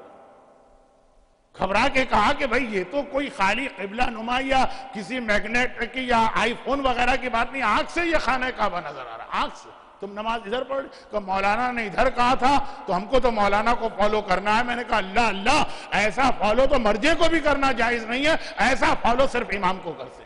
ہاں، امام اگر کہہ دے خانہ کعبہ ادھر ہے، نماز ادھر پڑھنا ہے، ہم پڑھیں گے۔ یہ جو محبتیں مل جاتی ہیں، اور یہ امامت کا ہمارا عقیدہ۔ صحیح بخاری کی تو وہ حدیث ہے نا کہ جب رسول خدا مدینے پہنچے تو مکے کے اندر ایگریکلچر نہیں تھی، نہ کلچر تھا نہ ایگریکلچر تھا، تو مدینہ جو ہے وہ ایگریکلچر سٹی، خاص طور پہ کھجور میں میل اور فیمیل ہوتا ہے، پودے میں بھی اس کو ملاتے ہیں تو کھجور پیدا ہوتا ہے۔ اللہ کے رسول جب پہلی بار مدینے میں گئے، یہ بخاری کی حدیث، تو دیکھا کہ مدینے والے میل اور فیمیل کھجور وہ ملا رہے ہیں، تو پیغمبر نے کہا یہ کیا نان سینس کام؟ کہا کہ یا رسول اللہ کھجور اس طرح پیدا ہوتی ہے۔ کہا اللہ نے تمہیں عقل نہیں دی؟ پودوں میں یا پھلوں میں یہ کیا کرے، چھوڑ دو اس کو۔ چھوڑ دیا انہوں نے۔ مدینے میں ایک بھی کھجور اس سال پیدا نہ ہو، مدینے کی ساری اکنامی کھجور ہے۔ اب لوگوں کے بچے بھوک سے تڑپنے لگے، لوگ بھوک سے مرنے لگے۔ آئے رسول کے پاس کہ یا رسول اللہ روزی کی کوئی دعا بتائی۔ اور پیغمبر نے دیکھا سارا شہر ایک ساتھ آ رہا۔ کہا کہ کیا ہوا بھائی، تم لوگوں کی کھجوریں اس سال نہیں بکی؟ جواب دیا بکے تو جب پیدا ہو تو کھجور ہی اس سال پیدا نہیں ہوئی۔ کیوں پیدا نہیں ہوئی؟ کہا کہ آپ نے مشورہ دیا تھا، ہمیں پتا تھا کہ غلط مشورہ ہے، لیکن آپ کہہ رہے ہیں تو ہم نے عمل کیا۔ پیغمبر نے کہا کہ میں انسان ہوں، بڑی مسٹیک کرتا رہتا ہوں، میری ہر بات کو نہ مانا کرو، جب میں تمہیں کچھ بتایا کروں تو پہلے اپنے تجربے اور اپنی عقل سے غور کرو، سمجھ میں آئے تو عمل کرو، ورنہ ایسا ہی نقصان ہوگا۔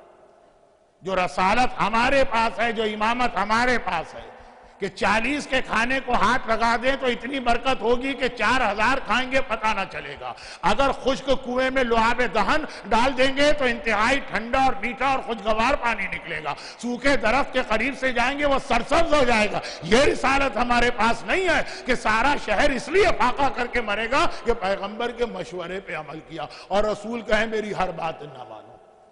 البتہ یہ فارمولہ بعض مومنین نے بھی قبول کر لیا، عقیدہ تو نہیں ہے، لیکن مولانا داڑھی کیوں رکھے، اس کا کوئی سائنٹیفک فائدہ بتائیے۔ بھئی یہ پیغمبر کی حدیث ہے، نہیں خیر وہ حدیث ہوگی لیکن کوئی سائنسدان بھی یہ کہتا ہے کہ نہیں، آخر میوزک جیسی اچھی چیز کیوں حرام؟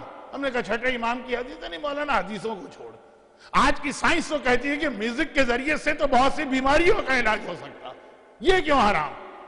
آخر ہم سور کا گوشت کیوں چھوڑتے ہیں؟ آخر ہم ریڈ وائن بھی نہ پی جو سنا اسٹمک کے لیے بہت اچھی ہے، ہارٹ کی بعض بیماریوں کے لیے شراب کو ریکمینڈ کیا جاتا ہے۔ ہمارے یوپی میں بچوں کو بچپنے میں برانڈی پلائی جاتی ہے کہ سینہ بڑا مضبوط ہوتا۔ اب یہ جو صحیح بخاری سے رسالت کا کنسیپٹ آیا، ہنسنے والے مومنین بھی پریکٹیکل لائف میں اسی پہ عمل کرتے ہیں کہ جو رسول نے کہا وہ ٹھیک ہے، امام نے کہا ٹھیک ہے، لیکن اللہ نے کامن سینس بھی تو دی ہے نا، ان کی ہر بات تو نہیں مانیں گے نا، ہو سکتا ہے غلط بات ہوئی، لیکن یہ تو کہیں اور ہم چلے گئے۔ واپس میں آتا ہوں کل کی غلطی کی اصلاح کرتے ہوئے، لیکن وہ بات کیا چل رہی تھی؟ جناب شہر بانو وہ آقا حسین کی دلہن بنی، وہ سجاد پیدا ہوئے جو کربلا کا پورا جہاد حسین نے کیا، تو کربلا کو بچانے والا جہاد سجاد نے کیا، مگر جناب شہر بانو کا انتقال چوتھے امام کی ولادت کے فوراً بعد ہو گیا تھا۔ اب حسین کی دوسری شادی کے لیے تلاش شروع ہوئی لڑکی کی۔ وہ غلطی کی اصلاح کرتے ہوئے بھی میں رہا اپنے ٹاپک کے اوپر، اب لڑکی کی تلاش شروع۔ ہمارے یہاں مولا علی کی بیوی کی تلاش بہت پڑھی جاتی ہے، حق بھی ہے پڑھی جائے، جناب عقیل ام البنین، سارا واقعہ میں نے کل پڑھا۔ اب اس انداز سے دوسری تلاش شروع، اب حسین، اب علی نہیں، اب حسین۔ سجاد امام وقت، سجاد کو کربلا میں شہادت نہیں دینا، سجاد کو کربلا کے اندر سے کوفے اور شام میں جا کے کربلا بچانا، کربلا کا ایک شہید چاہیے جو حسین کو ریپریزنٹ کرے۔ اور جیسا کہ میں نے کل کہا کہ عرب میں حسن و جمال کے اعتبار سے بہترین قبیلہ مانا جاتا تھا قبیلہ بنو ثقیف۔ ہر قبیلے میں اچھے اور برے لوگ ہوتے، مختار اسی قبیلے کے تھے۔ اب تو ماشاءاللہ آپ نے مختار نامہ دیکھ لیا اور پوری ہسٹری سمجھ میں آ گئی۔ سمجھدار مجمع ایک جملہ کہنے کی ضرورت تو نہیں ہے، لیکن پھر بھی کہہ دیتا ہوں کہ یہ جتنی سیریل جب بنائی جاتی ہیں، جب یہ سیریل کی شکل اختیار کرتی ہیں تو بہرحال ٹیلی ویژن کے یا فلم کے یا ڈرامے کے کچھ ریکوائرمنٹ ہے، تھوڑا بہت تھوڑا بہت ہی، ایسا کوئی میجر چینج نہیں، لیکن مائنر چینج ہسٹری میں کرنا پڑتا۔ تو مختار نامہ دیکھیں کہ معصومین کی جو سیریل ہے کہ اصحاب کہف کی ہے جناب یوسف کی، اس میں کہیں کچھ ایسی باتیں ہیں جو ممبر پر آپ دوسرے طریقے سے سنیں گے۔ ہر سمجھدار آدمی جانتا ہے، آپ تو ایسی میں مثال دینے جا رہا ہوں جو ممبر کی توہین ہے، کہ یہاں پہ جو بھی بیسٹ سیلر ناول ہوگا پھر اس کی فلم بنے گی ہالی ووڈ، لیکن تھوڑا سا چینج کرنا پڑتا، وہ تو فکشن ہے، فیکٹ تو چینج نہیں ہونے چاہیے، لیکن تھوڑا یہ اس لیے میں نے کہا کہ بعض لوگ یہ سوال میرے پاس لے کے آتے ہیں، مولانا آپ نے مختار نامے میں یہ پڑھا ہے، سیریل میں یہ دکھایا گیا، تو واپس آ جائیے کہ مختار نامہ جناب مختار اسی قبیلہ بنو ثقیف کے تھے، اور کائنات کی تاریخ کے بدترین ظالموں میں سے بھی ایک اسی قبیلے کا ہے، حجاج ابن یوسف۔ البتہ دشمنان اہل بیت وہ ہیں کہ ہم کہہ تو دیتے ہیں کہ فلاں کے بیٹے ہیں، فلاں قبیلے سے ہیں، اکثر کا نام و نسب ثابت نہیں ہے، تو واپس اصل بات پہ قبیلہ بنو ثقیف حسن و جمال کے لیے بہت مشہور تھا، اور اب بہت احتیاط کی منزل آئی ہے۔ ابو سفیان اسلام کا کتنا بڑا دشمن، میں تو عرب دنیا میں بہت جاتا رہتا ہوں، تو غیر شیعہ عرب بھی کہتے ہیں کہ مولانا، وخیر وہ لفظ مولانا تو نہیں کہتے، کہ یہ معاویہ اور ابو سفیان اگر اسلام میں نہ ہوتے نا تو کتنا اچھا ہوتا اسلام۔ ہمارے یہاں انڈیا پاکستان میں بہت تعصب ہے، آپ ایک لفظ ان کے خلاف نہیں بول سکتے۔ معاویہ صاحب تو خال المومنین، مومنوں کے ماموں کہلاتے ہیں، ہمیں اپنے کسی ماموں کو نہیں پتا، لیکن خال المومنین یہ لقب ہے ان کا۔ اور وہ موضوع کے اندر رہ کے بات کر رہا ہوں، ادھر ادھر نہیں جا رہا ہوں۔ ابو سفیان کی 2 بیٹیاں بڑے اچھے گھروں میں گئی، ایک تو خیر رسول خدا کی بیوی بنی ام حبیبہ، جن کی اصل قبر مدینے میں ہے لیکن سیریا میں بھی ان کی قبر کی زیارت کرائی جاتی ہے، لیکن ایکچول جو ام حبیبہ ہیں وہ مدینے میں دفن ہے، یہ ابو سفیان کی بیٹی ہیں، معاویہ کی بہن ہے یہ رسول۔ اور ایک ان کی بیٹی ابو سفیان صاحب کی قبیلہ بنو ثقیف کے سردار کے ہاں گئی، جس کے نتیجے میں ام لیلہ پیدا ہو۔ تو ام لیلہ کے نانا بنتے ہیں ابو سفیان، اور ام لیلہ کے ماموں بنتے ہیں معاویہ، اور ام لیلہ کا فرسٹ کزن بنتا ہے یزید، اور رسول خدا بھی ام لیلہ کے سگے خالو بنتے ہیں۔ اب یہ ام لیلہ جب جوان ہوئی، پورا قبیلہ حسن و جمال میں مشہور، ام لیلہ کا حسن تو واقعاً ایک ضرب المثل بن گیا۔ آقا حسین کا رشتہ گیا، اور جو کل ام البنین جیسی کیفیت تھی ویسی تاریخ میں نہیں ہے، لیکن دل کہتا ہے ویسی ہی کیفیت تھی۔ اور یہ ام البنین، یہ ام لیلہ قبیلہ بنو ثقیف کے سردار کی بیٹی، یہ رخصت ہو کے شہر مدینہ آتی۔ مولا متقیان کی شہادت ہو چکی تھی، اور پورا خاندان اہل بیت کوفے سے واپس مدینہ شفٹ ہو چکا تھا۔ چوتھے امام دادا کے زمانے میں پیدا ہوئے تھے، خود علی نے کان میں اذان اور اقامت دی، نام نہیں رکھا تھا، نہ اپنے بیٹوں کے نام علی نے رکھے، نہ بیٹوں کے بیٹوں کے نام رکھے۔ آقا حسین نے نام رکھا، کل نام کے حوالے سے ایک بات آئی تھی تو وہی اصول آگے بڑھتا۔ آقا حسین کے جتنے بیٹے ہیں سب کے نام علی، جتنی بیٹیاں ہیں سب کے نام فاطمہ۔ پھر پہچان کے لیے ساتھ میں ایک لقب لگتا ہے، علی الاکبر، علی الاصغر، علی عبداللہ، علی اوسط۔ اور بیٹیوں میں پہچان کے لیے فاطمہ کبریٰ، فاطمہ صغریٰ، فاطمہ سکینہ، لیکن سب کے نام علی اور سب کے نام فاطمہ۔ کسی نے پوچھا تھا کہ مولا کوئی ناموں کی شارٹیج نہیں ہے، آپ نے ایک بیٹے کا نام علی رکھا، آپ نام چینج کر۔ کہا میرے 100 بیٹے ہوں گے تو 100 کا نام علی رکھوں گا، 100 بیٹیاں ہوں گی 100 کا نام فاطمہ رکھوں گا۔ علی سے بہتر نام بتاؤ کہ مجھے نام بدلنے کی ضرورت پڑے، فاطمہ سے بہتر نام بتاؤ کہ مجھے اپنی بیٹیوں کا نام بدلنے کی ضرورت پڑے۔ یہ حسین کی اپنے باپ اور ماں سے عقیدت کی وہ انتہا تھی، جو آج ویسٹرن کنٹریز کے شیعہ بالکل بھولے جا رہے ہیں۔ باپ اور ماں سے زیادہ فضول، ٹریش، کچرا ٹائپ کی چیز گھروں میں کوئی نہیں رہی۔ جب تک وہ جوان ہے اس وقت تک بینیفٹ، جب وہ بوڑھے ہوتے ہمیں ان کی خدمت کرنا۔ ایک باپ ایک ماں 10 بچوں کو پال لیتے ہیں، 10 بچے مل کر ایک باپ اور ماں کو ٹائم نہیں دے پاتے۔ اب یہ چھوٹی چھوٹی باتیں ہیں، لیکن بہرحال میں اپنے موضوع پہ رہتا ہوں۔ پہلا بیٹا باپ کی زندگی میں، یعنی حسین کا پہلا بیٹا اپنے بابا علی ابن ابی طالب کی زندگی میں پیدا ہوا۔ اذان اقامت یقیناً علی نے دی، نام حسین نے رکھا، بابا میں اس کا نام آپ کے نام پہ رکھنا چاہتا ہوں۔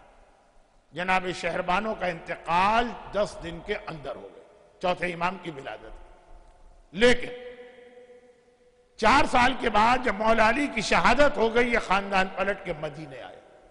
اب حسین کی دوسری شادی ہوتی ہے قبیلہ بنو ثقیف کے سردار کی بیٹی ام لیلہ سے۔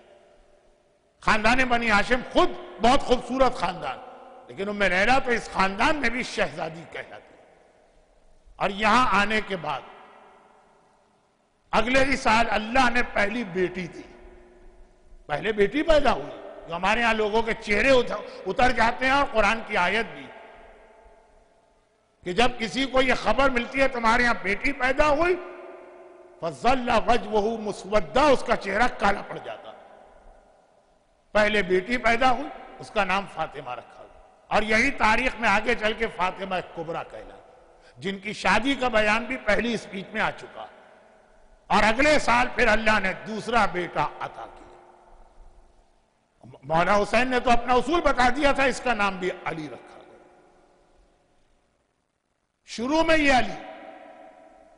علی اکبر نہیں کہلائے، کیونکہ اس وقت تک جناب زینب کی شادی کو کئی سال بھی ہو چکے تھے، ان کے اولاد کوئی نہیں تھی. زینب کا اور حسین کا گھر مدینے میں دیوار برابر ہے، اور وہ پرانے زمانے کی دیواریں جس کے اندر جو دو گھروں کے بیچ میں ایک ہی کامن وال ہوتی ہے، اور جس کے اندر راستہ ہوتا ہے، باہر جانے کی ضرورت بھی نہیں گھر سے دوسرے گھر میں. زینب نے کہا بھیا میری کوئی اولاد نہیں، برابر میں ہی گھر ہے، اس کو میں پال لوں. اب میں محاورتاً بھی کہہ رہا ہوں اور حقیقتاً حسین کو زینب سے اتنی محبت ہے کہ زینب جان مانگے تو بھائی دے دے، خالی اولاد مانگی ہے حسین نے یہ علی زینب کو دے دی. وہ علی زینبی کہلانے لگے کافی عرصے تک. مدینے کے لوگ یہی کہتے تھے زینب والا علی، پہچان کے لیے کہ وہ پہلا علی شہربانوں کا، یہ علی زینب والا. اور پھر جب علی اصغر کی ولادت ہوئی تو اکبر اور اصغر بنے. اسی لیے کہا جاتا ہے کہ علی اکبر کی ساری زندگی زینب کے گھر میں گزری. اور میں لیلا بہت خوش ہوں، ان کو معلوم ہے کہ زینب کس کا نام. یہاں تک کہ حضرت عباس نے علی اکبر کو اپنی خصوصی شاگردی میں لیا. اور علی اکبر کے حوالے سے 2-3 جملے ہمارے ہاں بہت مشہور ہیں. پہلا یہ کہ شبیہ رسول خدا تھے. یہی وجہ ہے کہ آخری رخصت کے وقت بھی خاندان کی ہر بیوی نے آ کر اکبر کے چہرے کی زیارت کی. بھئی کربلا کی شہادت، علی اکبر کی شہادت کا بیان وقت نہیں، یعنی وقت تو ہوگا، موقع نہیں ہے کہ یہ ولادت کا جشن منایا جا رہا. لیکن کہا جاتا ہے کہ کربلا کے سارے مجاہدوں اکبر وہ واحد مجاہد تھا کہ جس کی رخصتی کے موقع پر اور میدان جاتے وقت ایسے واقعات پیش آئے جو کسی اور مجاہد کے لیے نہیں آئے. پہلا یہ کہ سب سے زیادہ ٹائم خیموں میں اکبر نے لگایا. یہ حمید ابن مسلم جو رپورٹر ہے یزید کا، وہ یہ کہتا اتنی دیر ہو گئی. اور خالی دیر نہیں، پردہ اٹھتا ہے خیمے کا اور گر جاتا. ایک ایک بی بی اکبر کی زیارت کرنا چاہتی ہے، اکبر کی بھی زیارت ہو جائے، رسول خدا کی بھی زیارت ہو جائے. کربلا کا یہ وہ واحد مجاہد ہے جس کو بھیجتے وقت حسین عمر سعد کے حق میں بد دعا دی.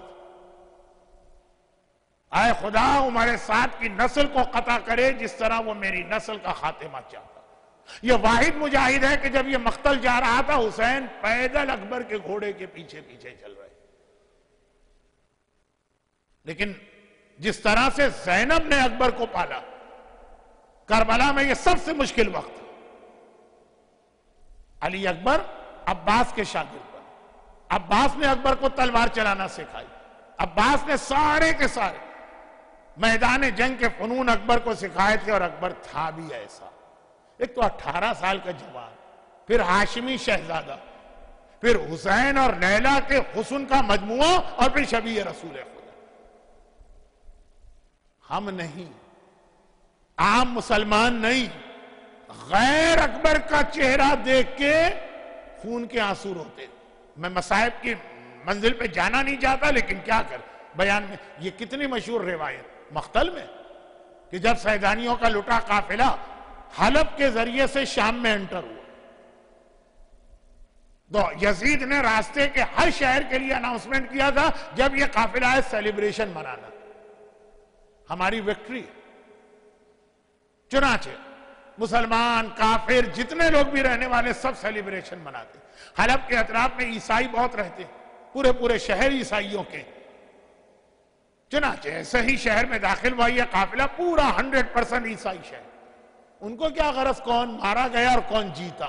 حاکم کا حکم ہے گھروں سے نکل کے مرد آ گئے، عورتیں گھر کی چھت پہ بیٹھ کے تماشا دیکھ رہے. نو کے نیزہ پہ اکبر کا کٹا سر نظر آیا تو وہ عیسائی عورتیں کہتی ہیں اللہ کرے جوان کی ماں مر چکی. اور لیلا نے چونک کے سر اٹھایا کہ تم اس کی ماں کو بد دعا کیوں دے رہی.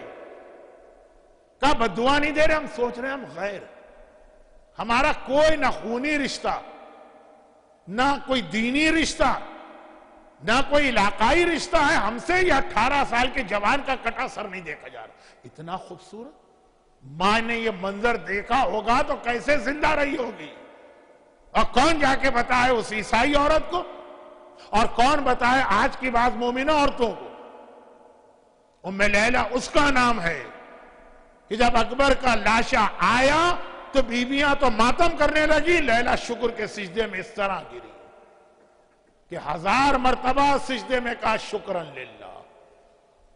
جس کا کٹا سر غیروں سے نہ دیکھا جائے، ماں اس پہ شکرانے کا سجدہ کرے کہ دین خدا کے لیے میری کمائی کام آئے۔ وہ عیسائی عورتوں کو تو یہ سمجھ میں ہی نہیں آ سکتا کیا چیز۔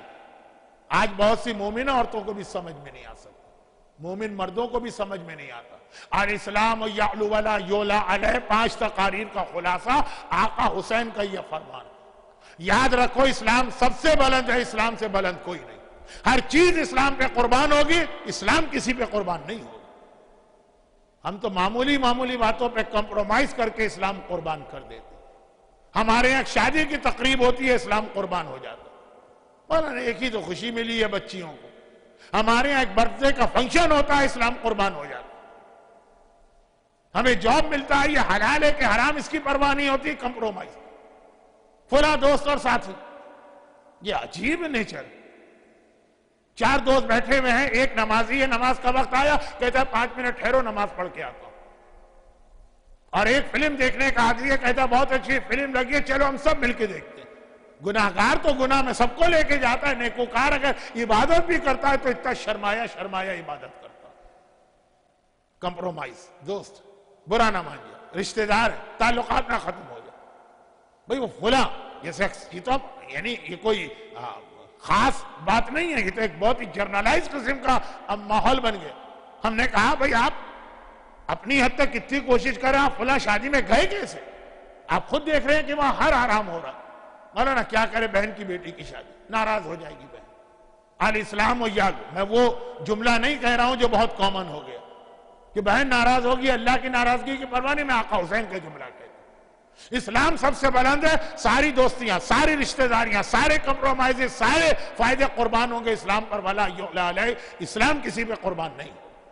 جس اسلام پہ اکبر قربان ہو جائے، جسے دیکھ کے دشمن بھی ایک مرتبہ رو دے، کیا یہ اکبر کی ولادت سے شہادت تک کے 18 سال یہ بتانے کے لیے کافی نہیں کہ پریکٹیکل لائف میں اکبر کی سیرت ہمیں کیا پیغام دے رہی؟ اور ایک جملہ آخری کہہ دوں، باتیں بہت ساری ہیں لیکن چونکہ ابھی ہم کو دوبارہ آنا، سب کو نہیں، چند لوگوں کو، لیکن آنا تو ہے نا، تو اس لیے میں اپنی بات کو اختتام پہ لاتا ہوں۔ عبد الرزاق المقرہ، عراق کے بہت بڑے خطیب، ان کی بہت ہی مشہور کتاب ہے مقتل الحسین، یعنی روایت تو بہت پرانی ہے، لیکن چونکہ آج کل ذرا سا 21 سینچری کا زمانہ ہے نا، کربلا کی ساری روایتوں پہ بھی بڑی ریسرچ کر رہے ہیں کچھ ہمارے ریسرچ اسکالرز۔ یہ غلط ہے، وہ ضعیف ہے، وہ جھوٹی ہے، وہ رونے کے لیے بنائی گئی، وہ بزرگوں کے غلط نظریات تھے۔ پوری دنیا میں اگر ان کو کوئی ڈسکشن کا ٹاپک یا ریسرچ کا ٹاپک ملا، باقی سارے مسئلے حل ہو گئے، میں کربلا ہی رہ گیا۔ تو اس لیے میں ان کتابوں کے ریفرنس بھی دیتا ہوں جو بہت ہی ریسرچ کے بعد 21 سینچری میں لکھی گئی، ورنہ مجھے تو ضرورت نہیں، میں ہمیشہ پرانی کتابوں کے حوالے دیتا ہوں۔ اور وہ یہ کہ ساری زندگی زینب نے اکبر کو پالا ہے، اکبر مقتل میں جاتے ہوئے زینب سے کیسے اجازت ہے؟ جو محبت ہے زینب کو پتا ہے اکبر کہ میرا چہرہ دیکھ دیکھ کے میری پھوپھی جیتی، بڑے عجیب طریقے سے ایک جملہ کہا اور اس ہستی کا نام آ گیا کہ یہ ساری ولادتوں کی مبارکباد تو ہم انہی کو دیں گے، لیکن وہاں تک جانے کے لیے بس یہ آخری جملہ۔ زینب کے خیمے میں آئے، کیسے بتائیں پھوپھی اماں مجھے جانا؟ 18 سال کا جوان قربان کرنا آسان نہیں، سن لینا پھر بھی آسان ہے۔ گود میں سر رکھ کے لیٹ گیا، کہا پھوپھی اماں آپ کو پتا ہے کہ جب سے میں نے ہوش سنبھالا ہر مسئلہ آپ سے پوچھا، آج مجھے ایک مسئلہ پیش آ گیا، بابا سے نہیں آپ سے پوچھا ہے، آپ بتائیں گے۔ دوسری تقریر میں جناب زینب کبریٰ کے علم کا تذکرہ ہو چکا ہے۔ وہ ہمیں عقیدے سے پتا ہے کہ حسین امام ہے، زینب امام نہیں، ورنہ علم ایسا ہے کہ علم امامت و نبوت کی سرحدوں میں داخل ہوتا۔ آپ سے پوچھا، آج بھی آپ سے پوچھنا، زینب نے کہا بیٹا اول تو یہ مسئلہ پوچھنے کا وقت نہیں، اور پھر جا کے بابا سے پوچھو، کہا کہ نہیں یہی وقت ہے مسئلہ پوچھنے کا۔ اچھا بتاؤ کیا مسئلہ؟ کہا اتنا بتا دیجئے آپ کا رتبہ زیادہ ہے یا میری دادی فاطمہ زہرا کا رتبہ زیادہ ہے؟ اکبر کی دادی کا نام ہے فاطمہ۔ گھبرا گئی زینب، ماں کا نام سنا زینب پریشان ہو گئی، بے چین ہو کے زمین سے کھڑی ہو گئی۔ اکبر تو بڑا سمجھدار ہے، یہ کیا سوال کر رہے؟ کہاں شہزادی زینب، کہاں ان کی کنیز، میں ان کی کنیزوں کے برابر ہوں، تیری دادی کا رتبہ کوئی بتا نہیں سکتا۔ تو کہا کہ اگر دادی کا رتبہ آپ سے زیادہ ہے تو ایک کام کرے، آج دادی کے بیٹے پر اپنے بیٹے کو قربان کر دے۔ زینب نے کہا اکبر کسی اور طرح اگر مجھے پتا چلتا میرا اکبر مقتل جا رہا تو خدا معلوم پھوپھی پہ کیا، زینب پہ کیا گزرتی۔ قربانی اور شہادت اپنی جگہ، لیکن جو فطرت ہے، جو جذبات ہیں، وہ تو اپنی جگہ۔ کہا کسی اور طرح پتا چلتا لیکن تو نے اس طرح سے اپنی دادی کا تذکرہ کر دیا کہ اب زینب خوشی کے ساتھ کہتی ہے جا، میں نے اپنی ماں فاطمہ زہرا کے لال پہ اپنے لال کو قربان کر دیا۔ یہ ساری قربانیاں پلٹتی ہیں فاطمہ زہرا کی جانب، تو یہ ساری خوشیاں بھی پلٹتی ہیں فاطمہ زہرا کی جانب۔ معصوم میں 5 روزہ جشن کے سلسلے کی آج آخری تقریر مکمل ہوئی، مگر جیسا کہ میں نے شروع میں کہا کہ مشن کے اعتبار سے دیکھیں تو درمیان میں حسین ہے، جتنی بھی یہ ولادتوں کی خوشیاں ہیں یہ حسین کے مشن کے لیے، اور شخصیت کے اعتبار سے دیکھیں تو درمیان میں فاطمہ۔ آقا حسین کی ولادت کا جشن منایا، مبارکباد شہزادی کو دیں۔ ثانیہ زہرا زینب کبریٰ کی ولادت کا جشن منایا، مبارکباد ثانیہ فاطمہ کو دیں۔ عباس کی ولادت کا جشن منایا، یہ تو کل کا موضوع بن گیا۔ مبارکباد ام البنین کو کم دیں گے، فاطمہ کو زیادہ دیں گے۔ اور اکبر و قاسم، پہلی تقریر فاطمہ کی، بڑے بیٹے کے چھوٹے بیٹے قاسم کے لیے تھی، آخری تقریر فاطمہ کے چھوٹے بیٹے کے بڑے بیٹے اکبر کے لیے۔ قاسم 13 سال کے تھے اور اکبر 18 سال، یہ 2 پوتوں، ان سب کی خوشی بھی فاطمہ کو دیں۔ تو اللہم انی اسألوکا بحق فاطمہ و ابیہا و بالہا و بنیہا و سر المستودع فیہا، اے خدا تجھے واسطہ فاطمہ زہرا کا جنہیں تو نے حدیث قصہ میں مرکز تعارف بنایا، تجھے واسطہ فاطمہ کے بابا رسول خدا کا، تجھے واسطہ فاطمہ کے شوہر علی مرتضیٰ کا، تجھے واسطہ فاطمہ کی معصوم پاک اور پاکیزہ اولاد کا، جو صاحبان ایمان آج کی اس محفل میں بیٹھے ہیں۔ خدا بندہ ان کو دنیا اور آخرت کی ہر آفت، ہر مصیبت، ہر پریشانی سے محفوظ فرما۔ خدا بندہ انہیں دنیا اور آخرت کی ساری راحتیں اور ساری خوشیاں نصیب فرما، البتہ غم حسین مرتے دم تک، قبر میں بھی، قیامت میں بھی، بلکہ جنت میں بھی ہم کو عطا فرما۔ خدا بندہ دنیا بھر کے صاحبان ایمان میں جو دنیا سے رخصت ہو چکے ہیں، خاص طور پہ آج کی تقریب میں جو لوگ ہیں، ان کے مرحومین، بانی محفل کے خاندان کے مرحومین، اور اس دیوار پہ جو نام مرحومین کے ہیں، خدا بندہ ان سب کو اعلی علیین میں یہ خوشیاں خود فاطمہ زہرا اور اولاد فاطمہ کے ساتھ منانے کی توفیق عطا فرما۔ تمام صاحبان ایمان کو روزی کے ہر مسئلے سے محفوظ فرما۔ تمام صاحبان ایمان مومنین اور مومنات کو اولاد کی ہر پریشانی سے محفوظ فرما۔ ہمارے تمام بیماروں کو شفاء کاملہ عطا فرما۔ پروردگارا ظلم بڑھتا جا رہا ہے، شہادتوں کا سلسلہ طویل ہوتا چلا جا رہا ہے۔ پاکستان اور پاکستان میں بھی کراچی ہو کے کوئٹہ ہو کے ڈیرہ اسماعیل خان ہو کہ پارا چنار ہو کے بلتستان ہو کے گلگت ہو، بحرین، سیریا، عراق، اور خاص طور پہ اس وقت جو 15 شعبان کے قافلے جا رہے ہیں اور ان پہ حملے ہو رہے، اور سعودی عرب، خاص طور پر یہ اور باقی دنیا میں جہاں جہاں مظلوم شیعان حیدر کرار ہیں، ان پر ظلم کرنے والوں کو بے حق عباس، بے حق اکبر، بے حق فاطمہ نیست و نابود فرما۔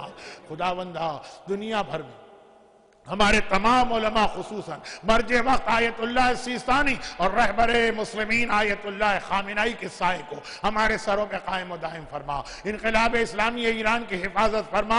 پروردگارہ ہم سب کو سیرت اہل بیت پہ چلنے کی توفیق عطا فرما۔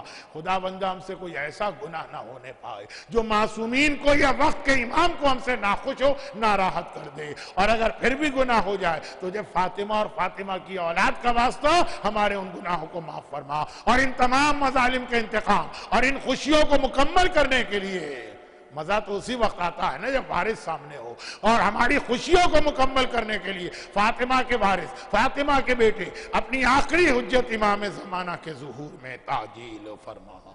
ربنا تقبل منا انک انت السمیع العلیم. ایک سورہ فاتحہ کے التماس ہے حسب دستور. ہم اپنے مرحومین کو نہیں بھلاتے ہیں، اپنی موت کو بھی یاد کرتے ہیں، اپنی قبر کو بھی یاد کرتے ہیں، مرحومین کو بھی. ایک سورہ فاتحہ تمام مرحوم مومنین و مومنات. جو لوگ آج کے جشن میں ہیں، یہ مومنین، وہ خواتین حجاب کے عالم میں پردے کے پیچھے، ان کے خاندان کے تمام مرحومین جن کی جانب سے آج کے تبرک کا اہتمام ہے، اس خانوادے کے تمام مرحومین. وہ جو مرحومین کے اسماء گرامی پیچھے کی دیوار پہ لکھے ہیں، یہ مرحومین. کوئٹہ میں ایران کی زیارت کر کے آنے والے اور عراق میں کربلا کی زیارت کے لیے جانے والے جو ابھی شہید ہوئے، ان تمام شہداء ملت ایک مرتبہ سورہ فاتحہ. بسم اللہ الرحمن الرحیم. الحمدللہ رب العالمین الرحمن الرحیم مالک یوم الدین. ایاک نعبد و ایاک نستعین. اهدنا الصراط المستقیم صراط الذین انعمت علیہم غیر المغضوب علیہم ولا الضالین.